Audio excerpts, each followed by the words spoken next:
भयो भनेको पनि भेट्नु भएको छ। जय शम्भु। मलाई चाहिँ सुख भयो, मलाई आनन्द छ भन्ने व्यक्ति पनि अहिलेसम्म भेटेको छैन।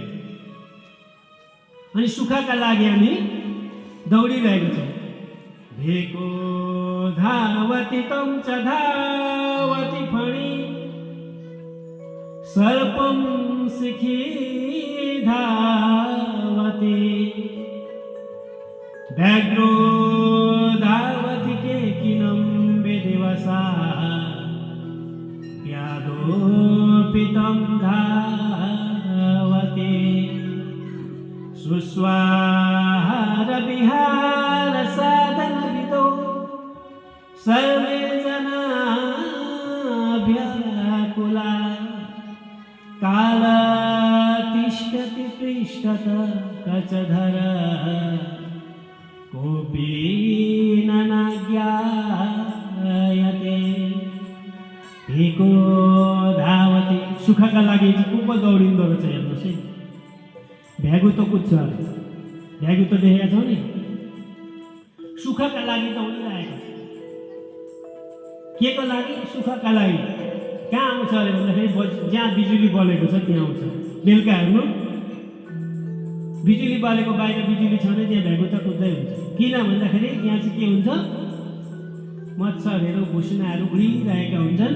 त्यो चाहिँ मेरो आहार हो, त्यो खाएर चाहिँ म सुखी हुन्छु, त्यो खाएपछि मलाई आनन्द हुन्छ भनेर चाहिँ भेको धावती त्यो लोलुपमा, त्यो आशामा, त्यो किराहरूको भटाइरहेको आशामा चाहिँ त्यो कुदिरहेको छ। कहिले चाहिँ बत्ती बल्छ र त्यो किराहरू आउँछन् अनि म गएर खाउँछु। त्यसमै उहाँ गइरहेको छ, आनन्दित भइरहेको छ। तम च धावती फणी। अब स्वादले परबाट हेरिरहेको हुन्छ अरे, दुलामा बसेको हुन्छ। कतिखेर यो व्यक्तिले यहाँ घरमा बत्ती बाल्छ अनि त्यहाँ चाहिँ भुसुनाहरू आउँछन्। भुसुना खान भ्यागु त आउँछ। भ्यागुतालाई याद छैन मेरो पछाडि चाहिँ काल छ,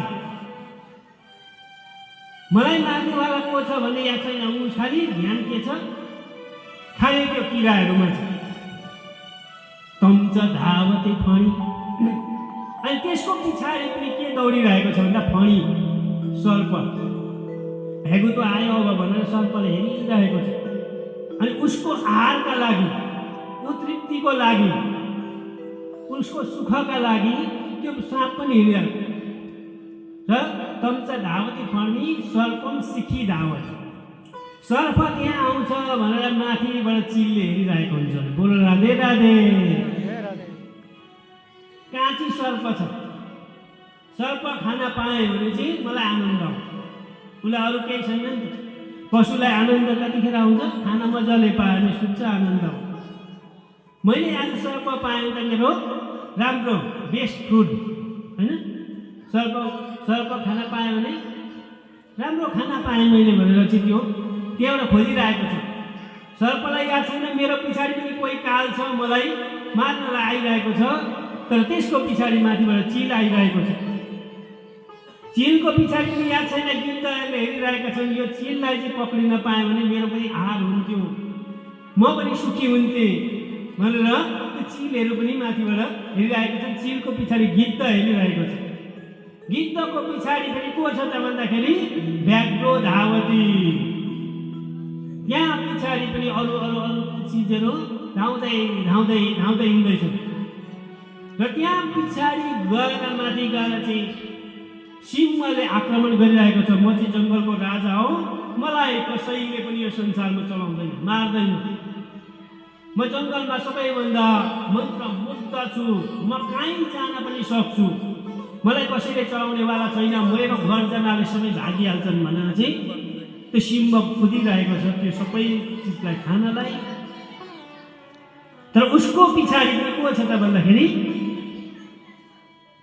व्याघ्रो धावती केकिनं विधिवसा व्याधोपितं धावती। व्याधा छ, यहाँ चाहिँ सिंह आउँदो रहेछ, यसलाई मार्नु पर्यो भने आखेटको साथमा ऊ चाहिँ तयारी बसिरहेको छ। सिंह यो बाटो आउँछ, यहाँ खाडल खन्छु, यहाँ घाँस बनाउँछु, त्यो हिँड्दा हिँड्दा यसलाई तल झारेर मार्छु कि के भनेर को हिँड्दैछ त भन्दाखेरि व्याधा हिँडिरहेको छ। र त्यो व्याधालाई पनि थाहा छैन मेरो पछाडि पनि काल छ, म पनि एक दिन मर्नुपर्छ। सत्य चाहिँ सज्जन यही हो है, जन्मनु र मर्नु मात्र सत्य हो, अरू सम्पूर्ण ब्रह्म सत्यम जगत मिथ्या। वेदान्तले भन्छ ब्रह्म मात्रै सत्य छ। त्यो ब्रह्म को हो त भन्दाखेरि लिङ्ग हुनुहुन्छ। बोले लिङ्ग भगवान की।